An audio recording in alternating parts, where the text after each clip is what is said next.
Good morning everyone, this is Reginald Scott here. Welcome to the video. Hope you're all doing well, and I hope you're going to enjoy what I've got in store for you today, because today is the big race day. We will be sending our rider to the start line very shortly, and just wanted to show you some of the vehicles that we have. We call this one Texas.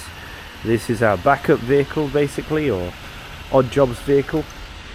Then over here we have California, which is going to be the main follow vehicle for today, and I'm going to be in the position there in the passenger side as navigator and also videographer for today. This vehicle is kitted out with all sorts of tech. We've got our loud hailer on the top here, so we can shout warnings to the rider if anything is coming up. We've got race radio, and we've got a lot of tools in here as well. So all the wheels here in the back ready to go. This vehicle doesn't really have any tools apart from a pump, because the idea is that if any situation happens, we change wheels or we change bike. We've got two more bikes on the back here. Everybody is still making preparations for the rider. In here, loads of sandwiches, as you can see, fruits and vegetables, and this one is full of drinks, Coca-Cola and water. Just straighten it out. And then over here is the mothership. This one is carrying a lot more equipment inside of it.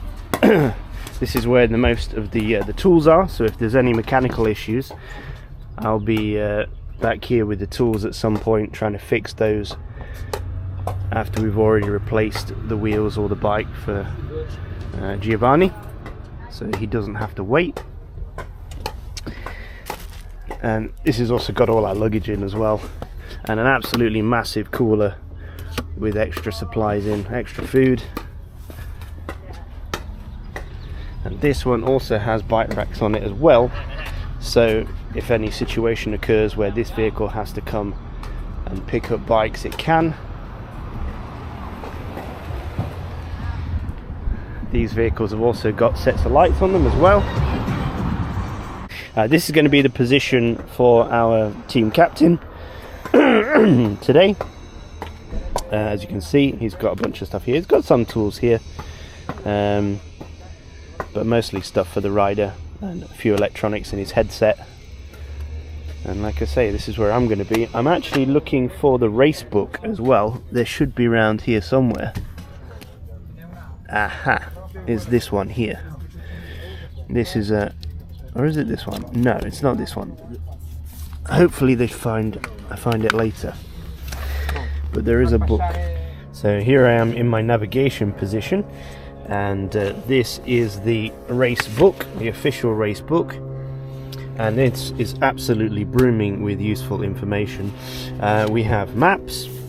Every single mile of the entire event has been mapped out, and we even have climbing data here, so we know how much altitude the rider is going to be doing, and we have a full breakdown of all the directions here. This is kind of funny. It says you completed 22 miles. You are now only 3,046 miles from Atlantic City. And this one is the first one because it's overpass to TS1. TS1 is time station 1. And then the next page is TS1 to TS2 and on ad infinitum. So there we go. That's what this looks like. And we're going to be traveling through a lot of desert at first, which will be really interesting. I mean, I've been to a few deserts across the world, but it'd be nice to see a different one. And it just goes on and on. We've got some extreme weather warnings in this book as well. Here we are, tornado information, because basically we're going to be passing through an area which has a high percentage of tornadoes. So what to do? That's the total route, as you can see, all the way to Atlantic City. There we go. So race rosters, race staff, everything. Special thanks.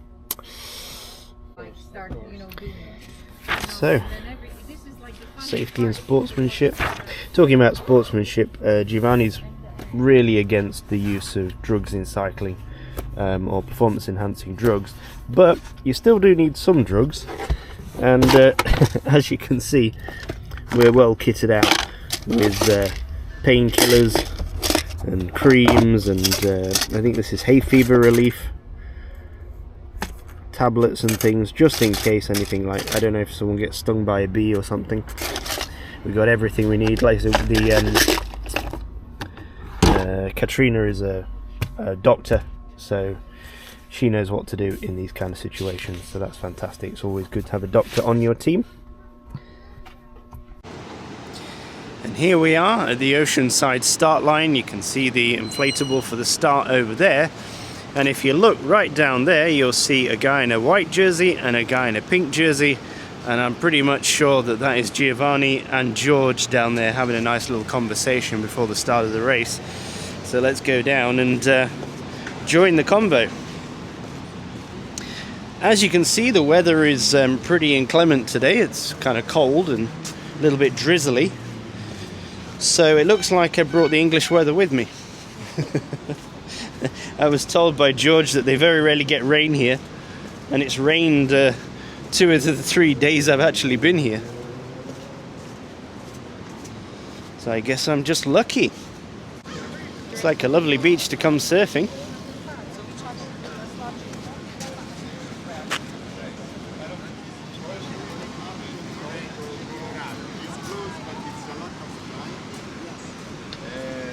One of my friends that was in my crew, it's one of my best Italian friends. He was really jet-lagged and he fell asleep and he ran me over. And so, luckily you had luckily 2 other bikes. Yeah, luckily I was able to finish the race also because I was in the 3rd place in that moment, and the guy in the 4th place was chasing me. But I don't know, was the adrenaline. I got like a big advantage of the finish. All right, so let's see. We've got this bike. And you said I don't want to disturb George while he's in the middle of his swing here in his interview. We did have an hour-and-a-half interview with him the other day, which was really great, to be honest with you, and there's still more to say, to be honest. I could talk to George all day. One of those guys that, you know, you just got so much in common with and so much to talk about. But it's interesting he brought his silver steel bike out today, kind of matching the slightly grayer silver of the titanium bike there. This titanium bike being Giovanni's favorite bike, T1 SL. It is a magnificent bike. very peculiar about, or very interested. What size chain rings? What size crank set? On this what's one, length? I have 5236 on the front, Okay. and 1132 on the back. All right. And then what crank length are you running these days? 175. 175. I'm still at school, and I believe in ultra cycling. After many hours of riding, you don't want to go too easy. It's really mentally affecting to spin the legs. Yeah. So How many feel like centimeters tall are you? I'm 6 foot. I'm going to leave him to it for a little while. Maybe I should go up on the pier and peer off the pier while I'm here.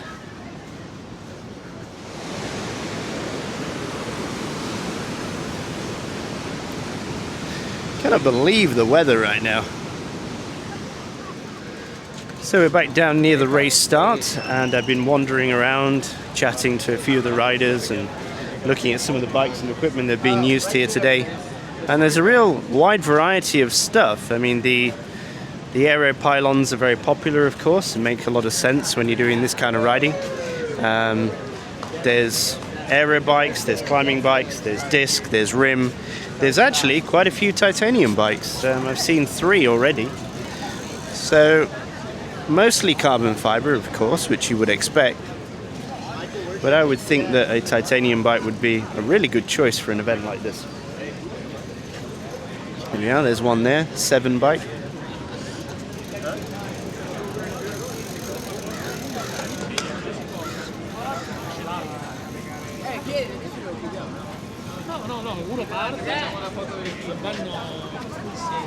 There are a lot of Italians. It seems to really be a sport frequented by an awful lot of Italians.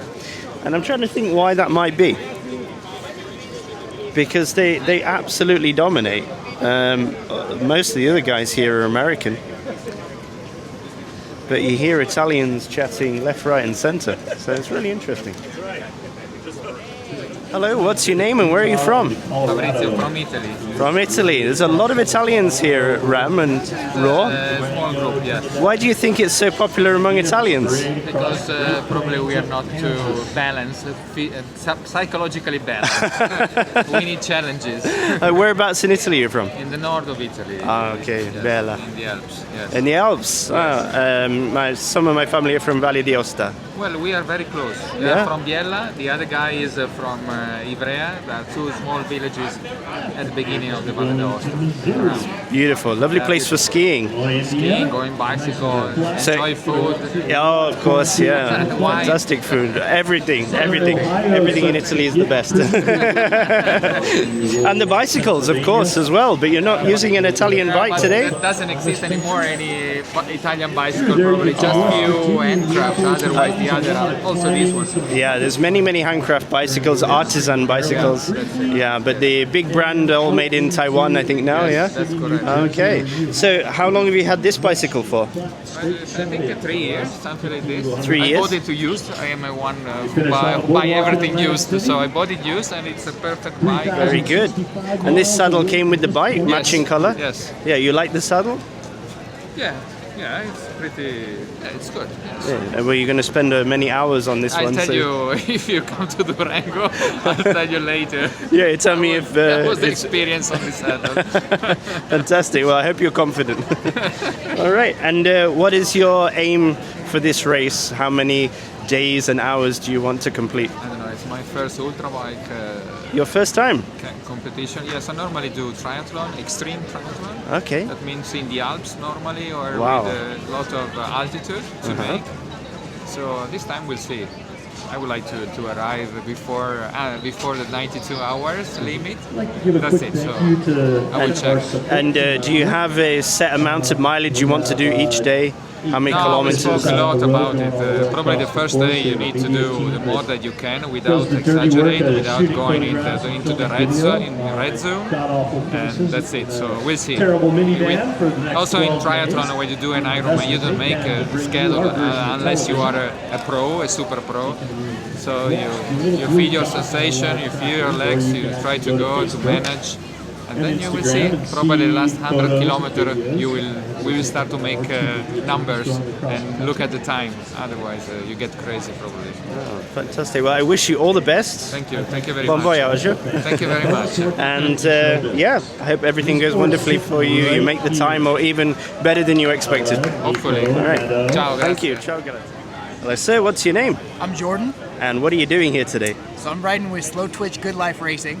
We're from Lincoln, Nebraska, and we're going to be doing Race Across the West. Race Across the West. And is this your first time or you done it before? We did RAAM last year. You did RAAM last year? Yep. Okay. So we learned a lot of lessons last year, and we decided to kind of cut it a little short this year because our team captain, his son, is a 13-year-old and wanted to do it. He watched his dad, followed him all last year throughout the entire coast-to-coast race, and yeah, he thinks that he can. I know that he can do it. Getting into Durango, Colorado. At 13 years old? Yes, sir. Wow. Yep. He must be quite an athlete. He's a very powerful rider for 13, yep. Okay, so- He's eager to follow in his dad's footsteps, that's for sure. How many guys do you have on your team? It's a 4-man team. Okay, fantastic. Yep. I think we have six on our crew this year. So, did you complete the RAAM last year? We did. Wow. We actually had somebody go down right after Durango, and so we finished with 3 men last year. Okay. Made it all the way to Atlantic City. What with 3 happened guys. with that rider? Fatigue, weather, injury, you name it. It seems like we hit everything last year, but that was one of the lessons we learned and how to avoid it this year. Okay. And what kind of support team have you got with you? Have you got many vehicles or big crew? We have a follow vehicle. We have our RV, And then we have one personal van as well going out there. So we'll have 3 vehicles following us the whole time.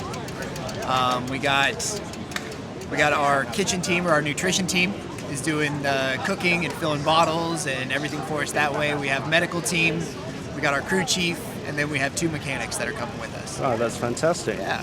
So how do you prepare mentally and physically for an event like this? And now you've had a bit of experience, you know you're in for. Sure. So how do you do that? Well, physically, it's just getting used to the pain. It's just being out riding every day, getting the mini miles. And then mentally, it's just kind of staying calm, staying relaxed, kind of looking for just anything you can just to stay in the zone and not get too overly anxious about anything. Do you try and distract yourself a little bit with the scenery and looking around and really just take it all? Sorry, it's our national anthem.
Thank you, Adeline. Good luck with the rest of your That's exciting. Okay, it's real. I'm probably done. All right, thank you very much. It's nice to meet you. No, I was about to say thank you very much. Oh, you're welcome. Good luck, and as I well. hope you and your team achieve everything you want to achieve. Thank you. All the You as best. well. 10 Thank you. minutes to go till the race across the west is starting up. Hello, sir. What's your name?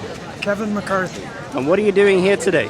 We're doing a 4-person team right across the west. We start here and in Durango, Colorado.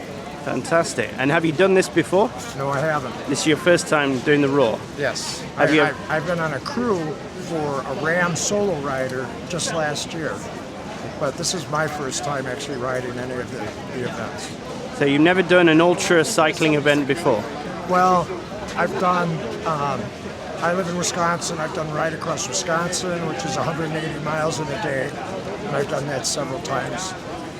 I've done a whole bunch of centuries. I've done Ironman triathlons, and so varied experience. Nothing quite like this before. No, So, I absolutely love your helmet. That's a lovely colour. Thank you. Tell me about your bike. Is this the bike you've used last time, or is this a new bike? It's a new bike. Well, it's new as of last August. And I actually got this specifically for this event. Right. But it's an awesome all-around bike. Specialized tarmac SLA. So this is a real trial by fire for the bike? yes, it is. I have already ridden at least 100-mile ride on it, so I've got some miles logged already. What made you decide to do an event like this? Well, I'm always looking, I'm trying to find where my limits are. You know, I went through triathlons up to doing an Ironman triathlon a couple times. And I've done long bike rides, and this was like another step.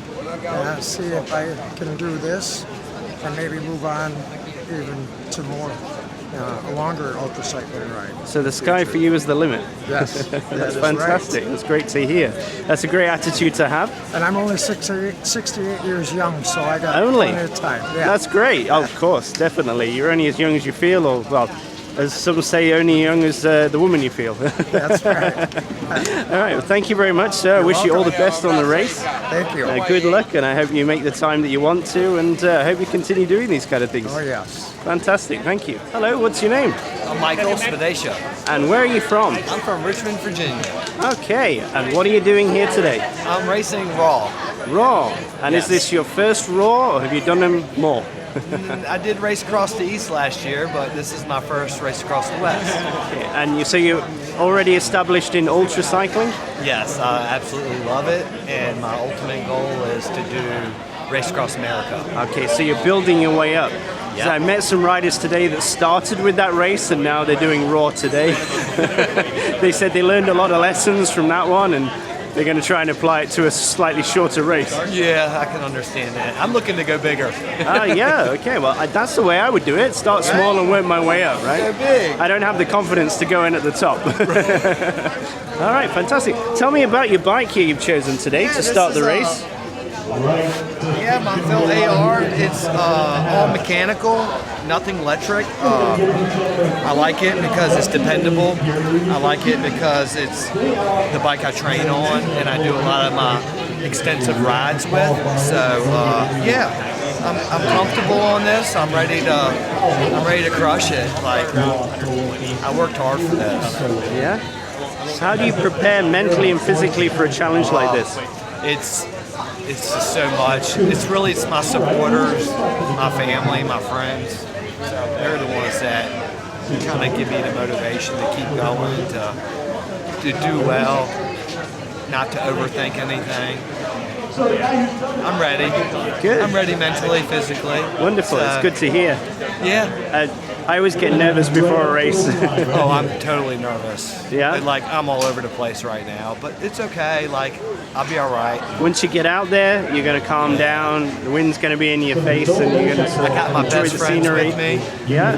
Okay. Fantastic. Now, what do you think the most important thing about a bike is to do an event like this? Would you rank aerodynamics, comfort, lightweight? Probably aerodynamics and comfort is like key. Yeah, if you're not aero, if you're not comfortable, you're gonna struggle. So yeah, being aero and being comfortable while being aero is key. So this year I've been training in the aero position. I've been training to be more comfortable on the bike. So yeah, it's helped, and yeah, I feel excited to really, PR my longest ride, with the most elevation. So that's what I'm going after. Yeah, I'm super stoked. Oh, wonderful! Yeah. I can tell. Yeah, I'm a little nervous, but Yeah. I'll be okay. Like I said, I had my crew, and my family is back home. So This is amazing. I'm sure you're gonna absolutely love it, and I'm sure you're gonna do great as well. Yeah, thank you very much for talking to me today, Hey, sir. It's thank been a you pleasure. for All right. everything. Good luck. Wish you the best. You're going to get on the road in about 3, 2, 1. Good luck, Matthew. Ready? Yeah, sure. Welcome back to Rev Endurance Sports, and Reginald Scott. and this is Reginald Scott. And this is George Vargas. Yes. And we are at the start of Race Across America. Let's see if we can get that arch back there. There it is. There's the start of the race. And Reginald, you are here crewing for Oh, I don't know. anyone that'll hire you, No, not really. anyone that'll feed you. Giovanni Prosperi. Giovanni, I spent a little bit of time with filming one of his bikes today, and he leaves in about 20 minutes, so we don't have much time to shoot our video, and then I got to catch Giovanni again. How has the U.S. been treating you thus far? And I should say San Diego. It's been a very interesting experience. Yeah. I've been to 30 different countries around the world, everywhere from Eastern Europe to Asia to Western Europe and Africa and all sorts of places. And the US is really unique. Is it? Like, you do things different here. Of course we do, Yeah. because why not? Why Let's not? be different. Yeah, why not? And it's more like just walking around going, oh, that's interesting. I wonder why they do that. Or, oh, look at that. I've never seen one of those before. Not to mention we drive on the wrong side of the road. That is correct. Yes, We you do. cycle on the wrong side of the road. Yep. So there you go. Yeah. Will you be driving this time? as you crew? They want me to do some driving. I'll probably pick the times when it's night time and it's just a straight road or something, and I don't have to do too many corners or anything like that. When's the last time you drove a left-handed drive Yesterday. car? Oh, you drove? Okay. Yeah, yesterday. I decided to go How'd to it the feel? shops. Weird. Yeah. Really weird. Not just because I was on the wrong side of the car, but everything is coming at you from a different direction. That's true. And your lane positioning becomes hard because you're used to being on one side of the lane and basically putting your vehicle in the right position based on that. Because we're all driving around in lopsided vehicles, you know, on one side or the other. So it just throws everything off. Would you be able to explain to me why you drive on the right-hand side of the car and the road as well? It's historic. There's a nice police bike here.